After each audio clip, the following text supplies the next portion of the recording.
I would really encourage you already, if you haven't done so, to go back and watch episode number 4 of the Debrief. We broke down the Penguins' loss to the Winnipeg Jets. We talked about how some of the players, very key players, were disconnected defensively, a bit disengaged, and showing signs of playing bad hockey. We looked at data, we looked at video, some pretty neat stuff. Today is all about turning the page. Today is all about getting ready for the Calgary Flames.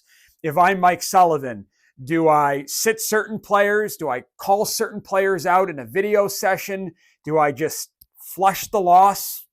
It's on to Calgary. What do we do with the lineup? What do we do with personnel? Who do we play with who? Today is all about the how. How do we move forward? How do we get the team ready? How do we make tonight's game against the Calgary Flames our best game to date?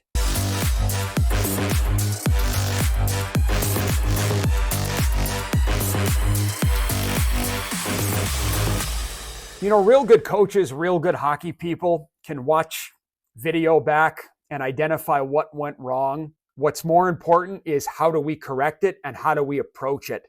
These are professional athletes. These are the best in the world. What's my tone? What's my tenor? What's my timing of the message? How much do I show? How much do I not show?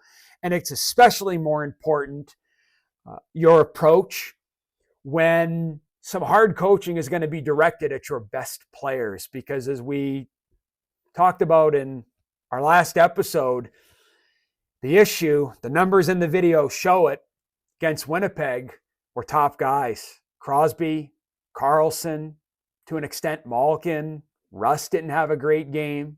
We talked about Puljujärvi, but it was a lot of those top guys. And the chances for and chances against numbers really back that point up. So first thing is first, if I'm Mike Sullivan, how do I approach this? How do I address my team? And for me, there's really two options here. Okay, there's probably 10, but when you boil it down, I think there's two. Option one is only show positive video and feature Beauvillier, Eller, Glass, to an extent, maybe Pustin and Hayes, Achari, the D pair of Graves and Shea. Feature them on the video. Try to pump those guys up. And as a result, almost make Crosby, Malkin, Carlson, Rust ask themselves, geez, I wonder what's wrong.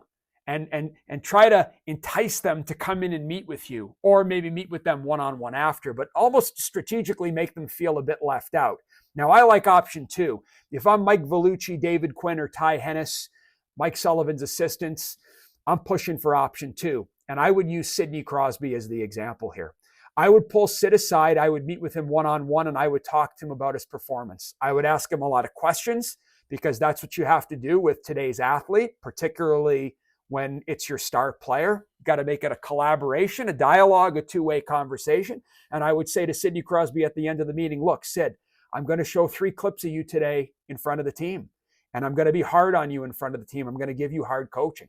I want you to know I'm doing this for 2 reasons. Reason number 1 is I think you want to get better, and I know you can take it. You're a pro. You want to win. You want to be better today. So I know you can take it. And reason number 2, I want Beauvillier to see it. I want Glass to see it. I want Pustinen to see it, because I want to keep them on their toes, and I want them to walk away thinking, geez, if he's being hard on Crosby, he can be hard on anybody. I want to try to do it to galvanize the team. I want Nedeljkovic, Blomqvist, Jari, Reget, Barrasso, or Peter Angelo, whoever the heck the Penguins starting goalie is going to be, because there's so many of them nowadays, we don't know who the number 1 goalie is. I want the goalies thinking, geez, if I could come up with one more big save here or there, I can save somebody from being on the video. So I would be hard on Crosby strategically, and I would let him know it to try to bring the team together. That's the approach that I would strongly consider taking. I wonder if that idea has passed through Mike Sullivan's head, because he's certainly a heck of a coach and has a great staff around him. When it comes to adjustments, I would really only consider 2 adjustments against the Calgary Flames. I would try to get my team to play the way we need to play. That's everything we've talked about leading up to tonight's game. But I would make 2 adjustments.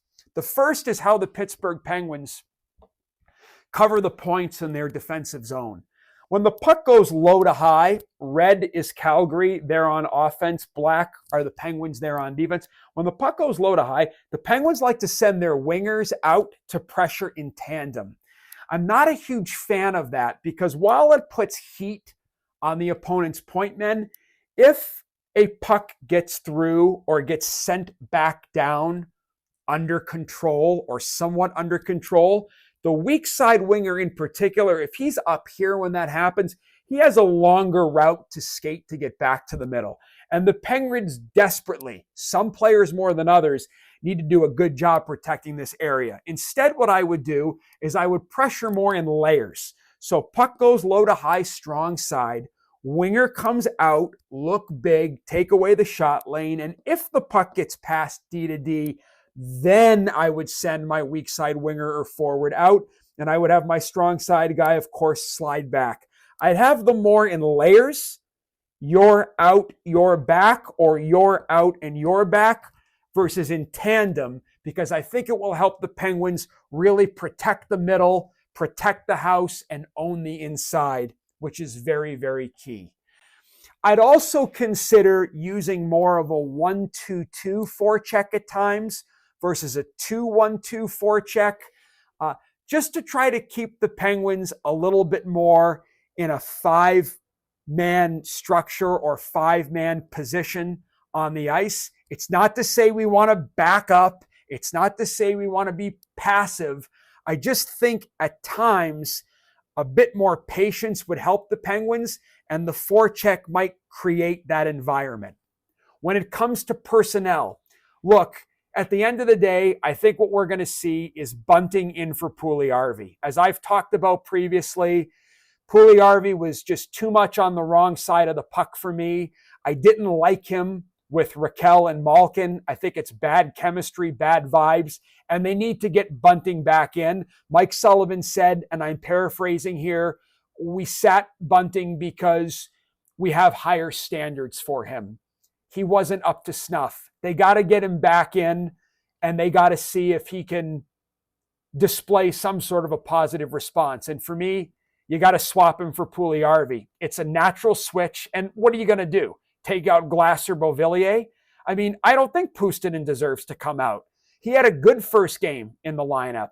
Hayes is coming, and Achari is a glue guy. So at the end of the day up front, I really only see one change. And on the back end, for me, I know there might be a temptation to put Jack St. Ivany in the lineup. For me, it would be a mistake if you take Ryan Shea out, because Ryan Shea and Ryan Graves were a positive pair. The numbers in the video show us that. To me, the only way to put St. Ivany in is if you're going to take Carlson out or Pettersson out, and I don't think they're doing that. So my decor, my 6, stay the same for the Pittsburgh Penguins. As far as the Calgary Flames go, there's not a whole lot to say on them. They've had a great start to the season. They're a scrappy team. They don't produce, at least not to date, a lot of high-octane offense. So the Penguins making this a tight checking game, improving on some of the areas that we've looked at, or we looked at in episode 4 that we've touched on a bit today, will go a long way. Bottom line is this. This is a winnable game tonight.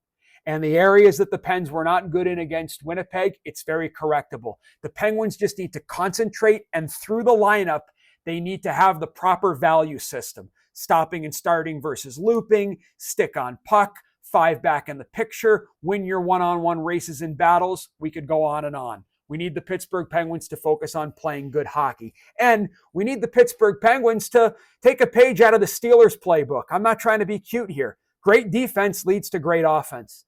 And I am the farthest thing from a football guy, but even I could see Pittsburgh's win against the New York Jets on Sunday was an example of how when you play great, when you don't have the ball, it feeds your game offensively with the ball. And that's how the Penguins need to approach tonight's game against the Calgary Flames. Whoever you are, wherever you are, whether you choose to cheer, boo, or analyze like me, I hope you enjoy the Penguins. I hope you enjoy the game. And win or lose, enjoy our great game, because it's the absolute best. Thanks, everybody. We'll see you next time.